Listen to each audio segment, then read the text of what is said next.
the right wing has been begging Joe Biden to visit the border, to take some action on the border. And as we talked about a lot now, it is so accurate to say we need to address logistical problems and humanitarian problems that we have at our southern border, and need to improve our immigration system to handle the immigration that we're getting and to respect each individual human being. Okay, that's true. Now, what the right wing does, what Republicans do, is use a real issue that we have right now, which is, if you're keeping up, because of the rolling back of Title 42 and other factors, cities like El Paso are just completely challenged and don't have the resources and capabilities to care for, tend to each individual that has landed in El Paso who has come across the southern border. And so that's a real problem. They're using a real problem to then fearmonger for the most part and not actually put forward real solutions to the problem they claim to care about. So we're going to look at a speech Biden gave where he's addressing what he's going to be doing on immigration, and he calls that out as he should. He has not been doing great, I don't think, on the issue of the border. Kind of been doing the I'm going to pretend it's not there thing. I think you address it, you call out, as we're going to see him do finally, the dishonesty of many who claim to care about this issue but aren't actually fighting for a solution.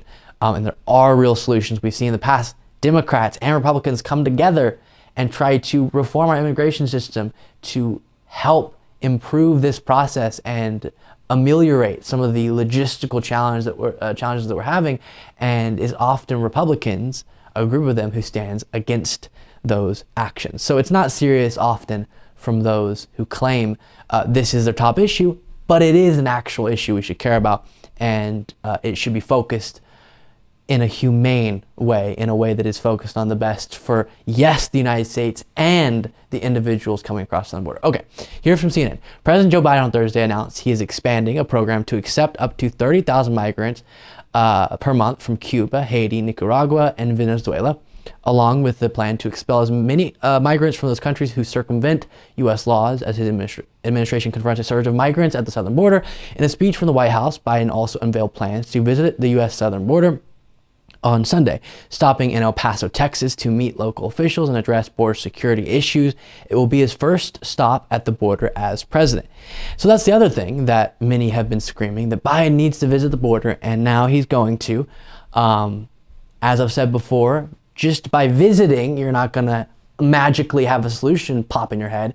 It's a very complex process, but as a show of attention and focus to that issue, that is a perfectly fine move from Joe Biden to go visit and hear from the speech that he gave that CNN just mentioned.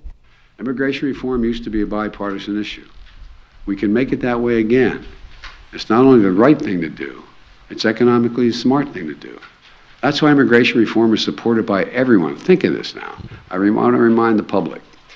Immigration reform is supported by the American labor movement, unions.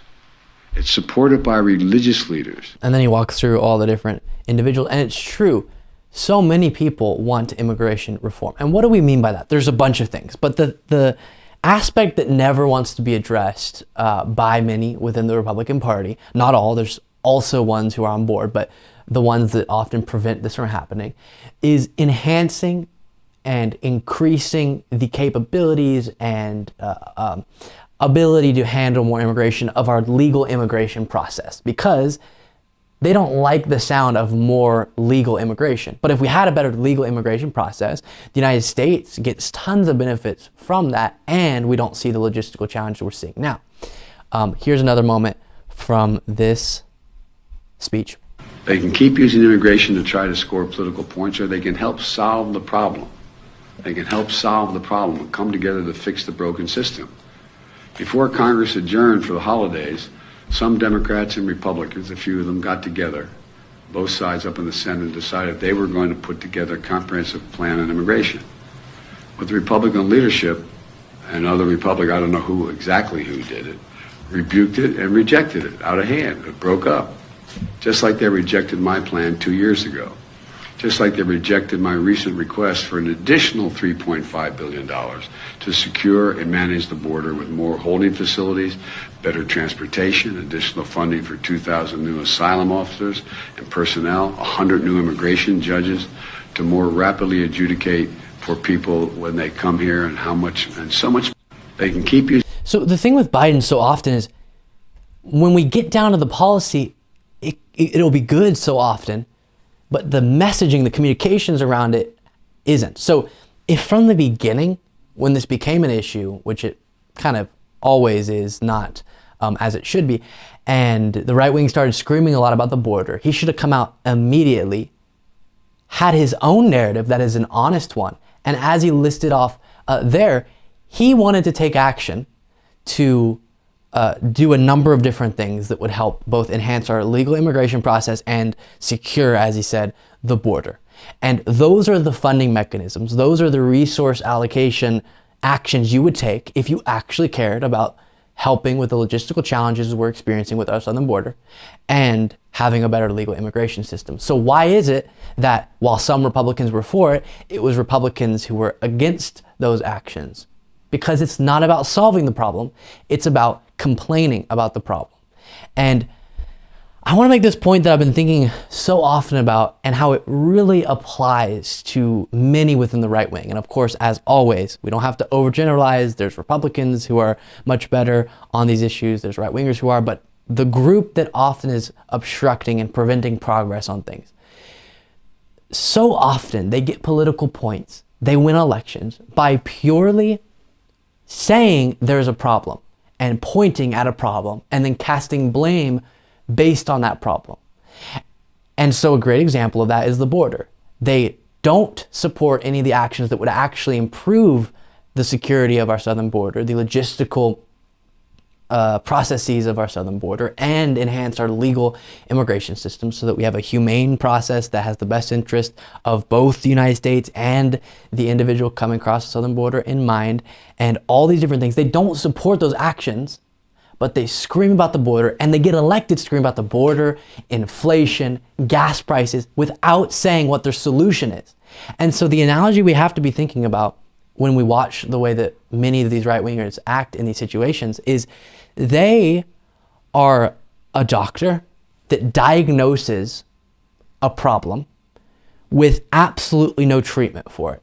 So you walk in, you sit down at the doctor's office, and they say, "Sir, you have cancer." And you say, "Well, that's unfortunate. Thank you for figuring that out for me. That's serious. I'm happy I came to you. Now, what do I do?" And they go, "You have cancer."